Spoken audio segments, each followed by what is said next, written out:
दोस्तों आज हम जो कहानी पढ़ने जा रहे हैं इसका टाइटल है अरबी और इसको लिखा है जेम्स जॉयस ने। जेम्स जॉयस 1882 में पैदा हुए और 1941 में इनकी डेथ हुई। ये एक बहुत ही प्रोमिनेंट नॉवेलिस्ट और शॉर्ट स्टोरी राइटर थे और इनका ताल्लुक एंग्लो आयरिश ईरा से है। ये एक आयरिश राइटर थे और इनको आयरलैंड के अंदर डब्ल्यू बी यीट्स जो कि उनका नेशनल पोएट है, डब्ल्यू बी यीट्स के बाद इनको मोस्ट प्रोमिनेंट ऑथर माना जाता है आयरलैंड के अंदर।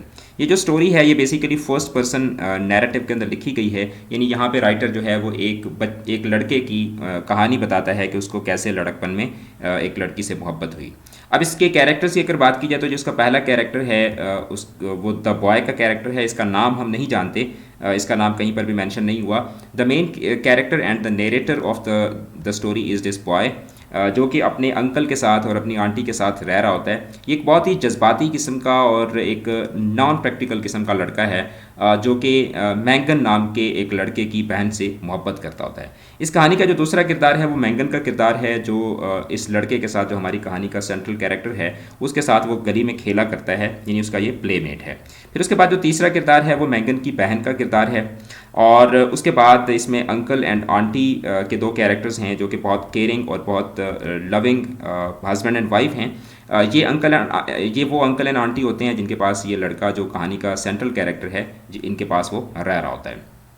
अब ये कहानी जो है ये हमें बताती है कि किस तरीके से जो अडोलसेंट लड़के होते हैं, जो जब बुलूगत को लड़के पहुंचते हैं तो उनकी जो मोहब्बत होती है जिसको हम बालिग उम्र की टीन एज का जो लव जिसको हम बोलते हैं, उसके हवाले से ये कहानी जो है वो हमें बताती है।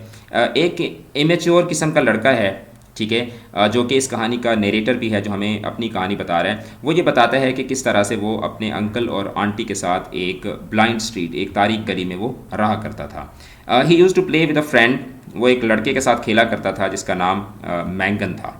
अब उसको मैंगन की बहन से, जिसका नाम हम नहीं जानते, उसको वो उससे वन साइडेड लव हो जाता है, उससे मोहब्बत हो जाती है। अब he kept nursing his love but never expressed, वो अपनी मोहब्बत को अपने दिल में पालता रहता है लेकिन कभी भी वो उस लड़की से अपनी मोहब्बत का इजहार नहीं कर सकता। एक दिन वो उस लड़की को एक दुकान में मिलता है जहाँ पर वो लड़की उसको ये सजेस्ट करती है कि तुम अरबी नाम के एक बाज़ार का विज़िट करो, वहाँ से तुम्हें बहुत मज़े मज़े की चीज़ें मिलेंगी।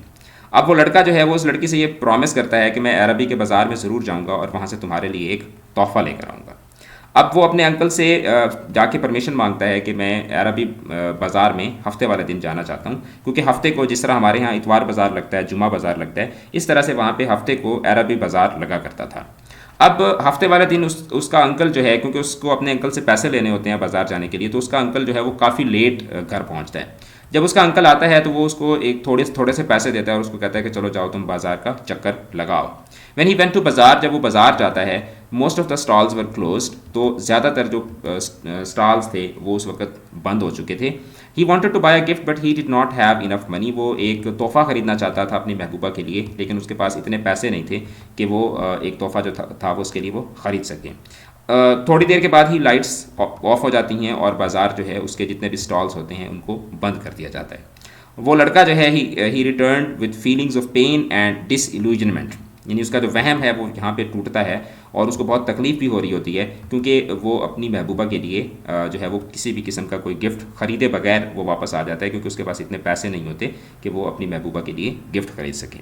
तो ये दोस्तों मुख्तसर सी कहानी थी। अगर आपको कहानी अच्छी लगी तो आप इसको ज़रूर लाइक कीजिएगा और कमेंट्स कीजिएगा। अगर आपके जहन में कोई क्वेश्चंस हैं इस कहानी को लेकर तो आप मुझसे कमेंट्स में पूछ सकते हैं। अपना बहुत ज़्यादा ख्याल रखिएगा। खुदा हाफिज़।